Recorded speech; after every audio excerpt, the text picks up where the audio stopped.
Hello. I am here today with Megan Dusenbery, the new CEO of Knack, who is also announcing their Series B fundraising, which is super exciting. We've got a ton to cover today, but before we dive into the nitty gritty, Megan, could you just tell us a little bit about yourself? How did you end up, as CEO of Knack? Was that your aspiration, or has it been sort of a journey to get there? Definitely been a journey. Matt, thank you for having me. So I started my career. I spent 17 years at Kaplan. Through that opportunity, was able to work under some legendary CEOs: John Polstein, Greg Marino, Andy Rosen, which really kind of helped shape who I am and my leadership style. And in that tenure, I saw education as an opportunity to be an equalizer for students. And so my time at Kaplan was largely spent on parts of the business that were focused on student success. That translated into my next role as a chief partnership officer at AQ, and then led me to where I am today, which is the CEO of Knack. Awesome. Just for the audience, what is Knack? What do y'all do? How has the company evolved over time? So we're a solution for student success. We're focused on peer tutoring in the higher education space. So we employ peer tutors from the institution to support students on campus. Amazing. It's mostly US, but with a pretty broad diversity of university customers in the US, right? Correct, correct. So some two-year partners, private schools, public schools, spread all across the country. Cool. Cool. Um, also, I don't want to bury the lead. Like you guys just raised a bunch of money. That's super exciting. Yep. What was sort of the impetus for this round and for hiring you? Like Yeah. why now for Knack to make this change? Right. So, this marks a good period of sustainability for Knack and an important milestone for us in that regard. Being that I'm new to the role, want to spend the first 100 days or so on a listening tour, making sure we're making the right decisions for the investment. So, listening both internally to our internal teams about some of the needs, challenges, areas of opportunity, externally facing, listening to our partners, listening to our prospects about needs in the market and making sure we're making the right decisions. We've had some early conversations about M&A opportunities. We really see ourselves building to become the holistic solution in the student success space.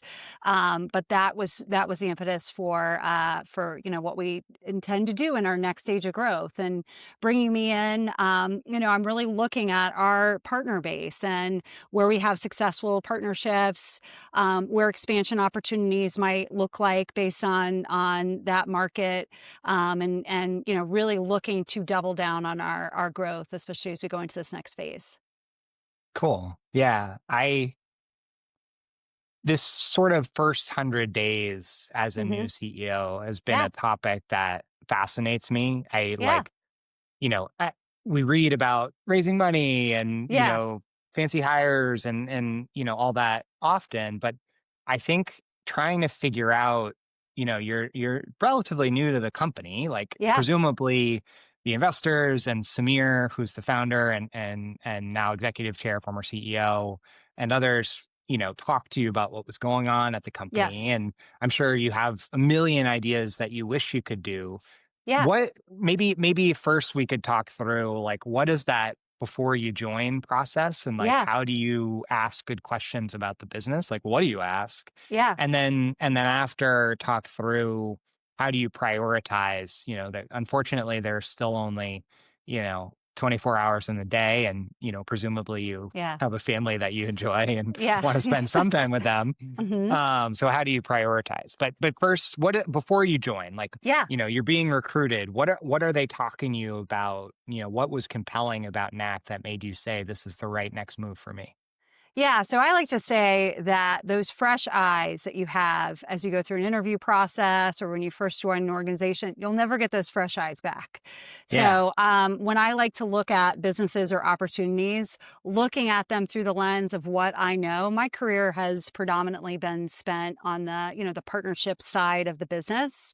And so thinking about it from when I sit in provost offices around the country, what am I hearing from them? What do they need? What are they willing to spend on? And is this solution fit in that space? What do they express as their challenges? And so, thinking about the business through that lens is really important. Then I look at how NAC has positioned themselves historically in that space and how can we better tell our story? Some of the things that, transparently I talked about in the interview process was the brand position and, looking at our website and how are we really telling what peer tutoring does for both the student receiving tutoring, how it provides them more access.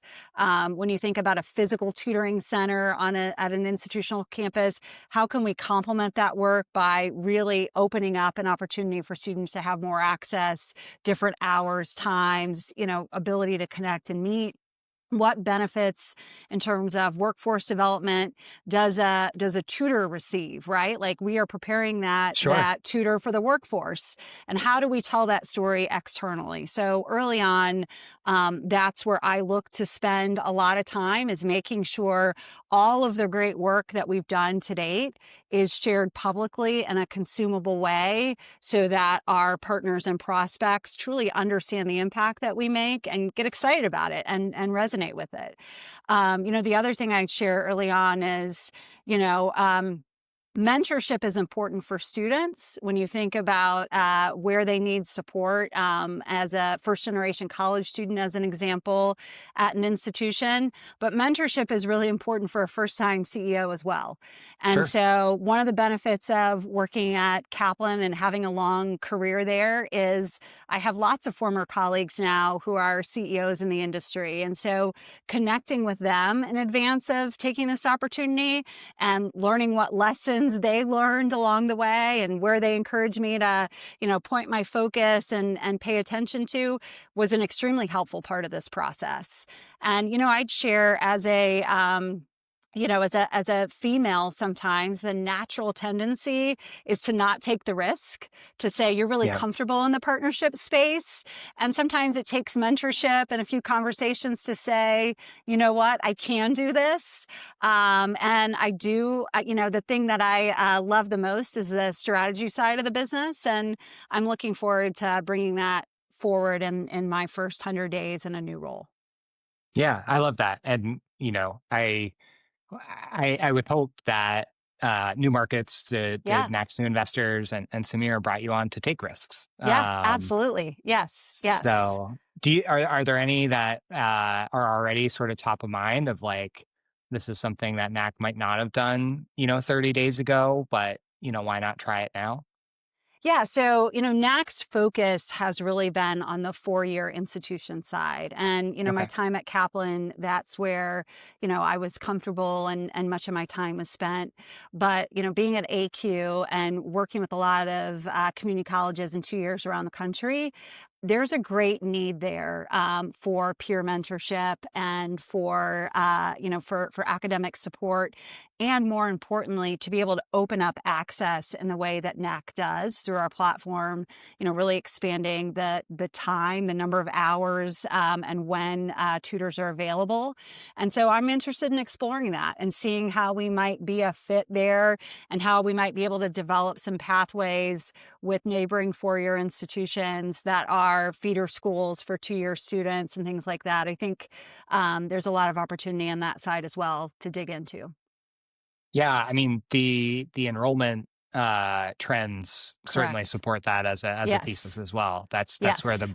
I think the majority of the growth, such Yes. as it has been in higher ed, Yeah. and it's been a tough couple of years for higher ed writ large, but Right. there has been growth in that 2 year space. Absolutely. So Absolutely. um, Absolutely.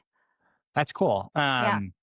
What about from like, are there things with the product that feel like obvious sort of next steps that you're sort of intrigued by and want to test out? The things I would say on the product side of the business that I'm interested is, what we do is so human centric. Yeah. And when you think about, there's lots of AI solutions in the space, and again, there's a need for all of those solutions. We see ourselves in a different place, but I do think there are ways when students maybe have used AI to start. They've gone to Chat GPT initially to solve a problem. How can they bring that to their Knack tutor and say, so I've done this to date, how do I get more I'm support? still stumped. And how Yeah. can there be more synergy between what's happening in AI and what's also happening in the in-person mentorship space that, would be suited in our product design. So I think there will be ways over time that will continue to expand how those two areas play well and play nicely together. I like that philosophically as well, right? Where Hmm. I could see if I was a college student today, I might be sort of hesitant to talk to particularly my professor Right. about, hey, this is what ChatGPT, Yes. this is Taught where it me. got Yeah. me, but I don't know if how I don't think it's right. Like that's a Yeah. hard conversation to have with a Correct. professor, Yeah. but I would hope, and I don't Yeah. know, but I would hope it would be easier to have with a peer. Absolutely. Absolutely. I definitely see that. I also see that, the willingness to meet with a peer in an open environment like Knack, and maybe they've been nervous to approach a physical tutoring center at the Sure. institution, or the hours didn't work for them. Like, I really see a lot of opportunity in this opening up and solving students who might otherwise remain stuck, and helping them solve for the academic needs that they have. Maybe just to riff on this topic a little Yeah, bit, like thinking about, I really like trying to think about the student, call it like 5 years in the future. So yeah, not in the next 12 months where it's like, we can do these like small little incremental changes, yeah, and not in like 10, 20 years where we can just say like, oh, it's AI, I'll figure it out. But yeah, in the like 5 year, like it's close. I can sort of touch it, but I yeah, don't, it's not fully crystallized yet what yeah. that student will be, what their needs are, et cetera. I'm curious if you have any particular takes on, you know, either what that student needs or to be academically successful, or what they'll want from a college experience that maybe isn't fully available today.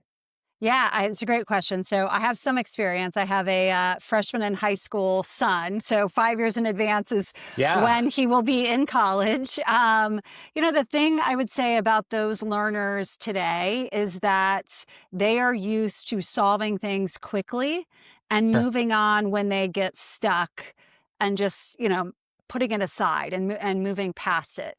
And Yeah, so, the idea maybe of not, I need an hour to tutor on this topic, the idea of someone who they can reach on demand quickly, that they've developed a, rapport and relationship with, I could see that absolutely being something my son would be looking for, is like, who's that phone a friend on speed dial that can get me unstuck at any time, is really what they're used to and what they're looking for. And so, I think he would get frustrated by having to wait for support, or, remain stuck for too long, and move on instead of getting support that he needed quickly.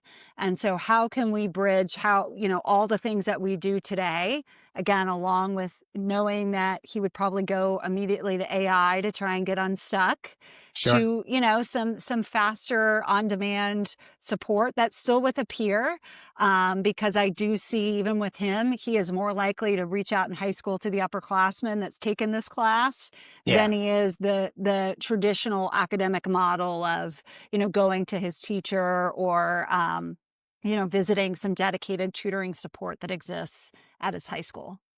Yeah. Yeah. And I think it's important to recognize that that inclination is not good or bad. It's Right. just Yeah. it's just a It's different. fact. Like Yes, it yes, just is. yes. Yeah, I mean, it's true that they are, Googling quickly for an answer on something. For years when he first, was younger, elementary school, and like looking on the internet, it would bring me joy to look at his Google history because you're like, oh, he asked that question, like that. So that's where the comfort level lies. And, when you think about the learner and where and how they've grown up in K through 12 and how quickly they get advice and guidance on something, I see that very soon translating, and probably already has to the expectation in higher ed. Yeah. Yeah. I think that's probably right. Yeah. So as you think about the next 100 days, so Hmm. we're in late October here. Yes. You've got November, December, January. Where is your head at? How are you going to spend your time? And that could be as specific or vague as as you'd like. Yes. Although Yes. I'm sort of interested in the specifics. So Yeah, to the absolutely. extent you can share. Yeah, sure. As I mentioned, and again, I'm sure all CEOs probably start in many of these ways. Yeah. But listening before acting is so important. And so, right now I am doing one-on-ones with every member of the company and, making sure I understand what's working well and, where they're seeing gaps. I also am asking to get connected with as many partners and prospects as I can because hearing from them what's working, what they need, what they're hoping us, challenges that are arising, especially given this time in higher ed, and how can Knack serve as a solution is important. Again, I mentioned I really see ourselves as a holistic solution potentially in the student success space. So understanding what other opportunities or options are out there on the student success side. How might we align? Is there M&A partnership opportunities? What does that look like? And kind of building out thoughts there. I'm lucky and have the benefit of Samir, our exiting CEO and soon to be chairman of our board, is still deeply engaged because he's stepping into the chairman position. And so being able to connect with him on, did you look at this? Have you tried this? Have you thought about this? Is also a helpful resource to me. But, I would say the first 30 days or so, deeply listening. Next 30 days is what is the plan and how do I take all the things that I heard and form the action plan? And then the 60 to 90-day mark is rolling that out. And that's when I think we get into 2026 and making sure we're resourcing our budget appropriately to make the decisions that we need to start executing in January. Yeah, you can only control the timing of a new CEO so well, but Yeah, on some level, it sounds like it's a pretty nice sort of it's sequencing perfect. where you Yes, get to start the yes, new year, hitting the ground running. absolutely. Maybe one last question: if we were to come back here, this time next year, Hmm. what are some of the things that you hope you'll be able to say like, this was a really good first 12 months? Yeah. What are some of those like kind of pillar milestones that you're hopeful of achieving? Yeah, so we need Knack at more institutions around this country. So, first and foremost is being able to really talk about partner expansion. And where are we today that we weren't 12 months ago is the number one goal of ours. And I hope I can Sure. come back and say Knack's in all 50 states, Yeah. Knack's at, the top publics, Knack has a community college strategy. That for me would be number one. Number two would be, again, going back to this idea of really thinking about the learner and the student and how is Knack working in conjunction with other student success platforms, companies on the Sure. market. Again, whether partnership, whether M&A, but how are we able to cohesively present ourselves as a student success solution that is more than just peer tutoring? I hope that's a close number two that I can have, an answer for in some capacity. Yeah. Those feel like two really solid building blocks Yeah, that will set you up for continued success, hopefully absolutely. for many years. Yeah, Megan, thank you. I know that you've got a lot of listening to do, so I appreciate your willingness to take a step back and share with me and with all the folks who end up watching the plan and why Knack is something to believe in and what you're focused on for the next at least 12 months and like I said, hopefully for a long time here. So thank you. Awesome. Thank you. Well, it was great connecting, and I appreciate you having me on.